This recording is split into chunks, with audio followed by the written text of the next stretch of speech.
Il existe des cellules douées d'une intelligence supranormale, des cellules géniales qui possèdent la faculté de s'auto-renouveler. En 2008, 3 chercheurs d'un établissement appelé Jussieu ont mis en isolement une de ces cellules, nommée cellule souche sanguine, et exploitèrent son génie pour des recherches secrètes. Mais un jour, la cellule souche leur échappa.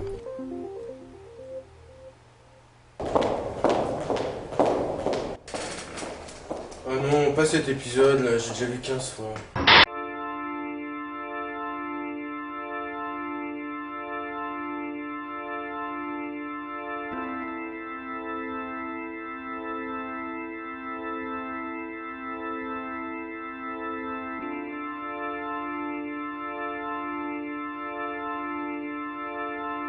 « 2 millions par seconde. » Mais oui, Marine, c'est ça les cellules souches sanguines.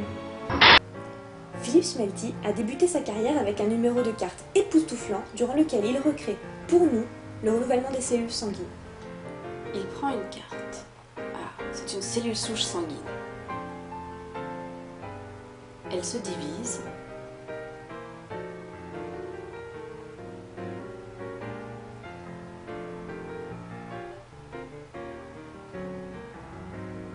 Incroyable! Nous voilà avec une nouvelle cellule souche sanguine identique à la première et une cellule qui se différencie en globules rouges. Ces 2 cellules proviennent de la cellule souche initiale. Absolument. Tenez, voilà la cellule souche sanguine nouvellement formée qui se divise à son tour. Il nous montre comment, à partir d'une cellule souche sanguine, on peut obtenir les différents types cellulaires qui composent le sang. Oui, tout en conservant une cellule souche à chaque division. Mais alors Charlie, dis-moi, d'où elles viennent ces cellules souches sanguines? Mais c'est très simple, Phil. Tout se passe dans l'embryon. À l'intérieur. Et plus précisément, au niveau des aortes et de leurs parois que l'on appelle endothélium. Lorsque l'embryon se développe, un tissu que l'on appelle mésenchyme vient se placer sous les aortes qui fusionnent en un vaisseau unique. On suppose que c'est en partie grâce à ce mésenchyme que les cellules souches sanguines vont pouvoir apparaître.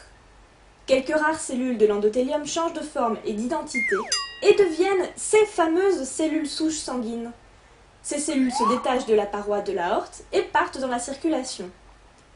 C'est chez l'adulte que ces cellules souches sanguines vont jouer pleinement leur rôle. Dans la moelle osseuse, elles vont se multiplier, se différencier et donner l'ensemble des cellules sanguines de l'organisme.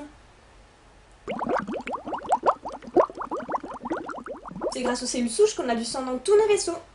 Top! Je suis une cellule produite dans l'embryon à partir de la paroi de l'aorte. Chez l'adulte, on peut me trouver dans la moelle des os. J'ai l'étonnante capacité de pouvoir me reproduire identique à moi-même et de me différencier en cellules sanguines. Je suis...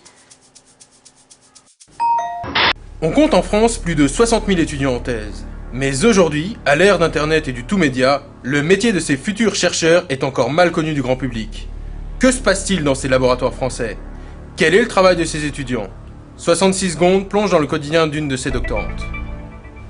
Mon travail ici, c'est d'essayer de comprendre comment naissent les cellules souches sanguines dans l'embryon. A priori, les mécanismes sont à peu près les mêmes chez l'homme et chez le poulet, du coup je travaille sur le poulet parce que c'est nettement plus simple. Pour avoir accès à ce qui se passe dans l'embryon, j'utilise une machine qui me permet de les découper en tranches plus fines qu'une feuille de papier. Ensuite, à l'aide de marqueurs fluorescents, je repère où se trouvent les molécules qui m'intéressent, et parmi elles, j'ai effectivement pu prouver que certaines jouent un rôle dans l'apparition des cellules souches sanguines. Ici, c'est le centre névralgique du service. C'est ici que l'on procède à l'identification des cellules souches sanguines. Smelty, occupez-vous de la stagiaire, moi j'ai le maire à aller rassurer. Ok. Bonjour. Bonjour, qu'est-ce que je peux faire? Alors, cet après-midi, on va isoler et récupérer les cellules souches sanguines avec une technique qui s'appelle la microdissection laser. Je vais vous montrer comment ça se passe. Tout d'abord, on fait descendre sur la lame où j'ai placé les coupes d'embryon un bouchon recouvert d'un petit film collant. Comme ça, je sélectionne les cellules qui nous intéressent. Cet après-midi, ce sera les cellules souches sanguines. Le laser les découpe. Après, il n'y a plus qu'à remonter le bouchon et les cellules qu'on a découpées restent collées dessus. Puis je transmets le tube au centre d'analyse. Et là, à l'aide de puces ADN, on dresse une carte d'identité moléculaire des suspects. D'accord. Leur nouvelle partenaire, Marion Rock, se propose de mettre au point une nouvelle technique de culture des cellules souches sanguines in vitro. Un reportage de notre envoyé spécial. J'essaye de comprendre comment apparaissent les cellules souches sanguines. Comme je peux pas regarder ce qui se passe dans un embryon de souris en temps réel, puisqu'il est dans le ventre de sa mère, je dois reproduire ce phénomène in vitro.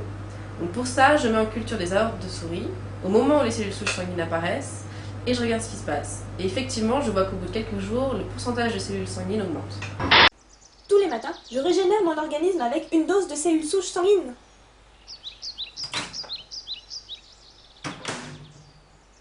Après décongélation, je me les injecte dans la circulation. L'utilisation des cellules souches reste très limitée, car elle n'est pas sans danger. Je vous apporte le sang! Ah! Oh mais non! Mazette, tu te mets confuse! Mais c'est la dernière, qu'est-ce qu'on va faire maintenant? Ah si, il y a Philippe, Marion et Charlotte qui travaillent au 6ème sur les cellules souches sanguines, ils pourront peut-être nous en avoir. Mais ils pourront pas obtenir du sang avant 15 ans de cette façon-là.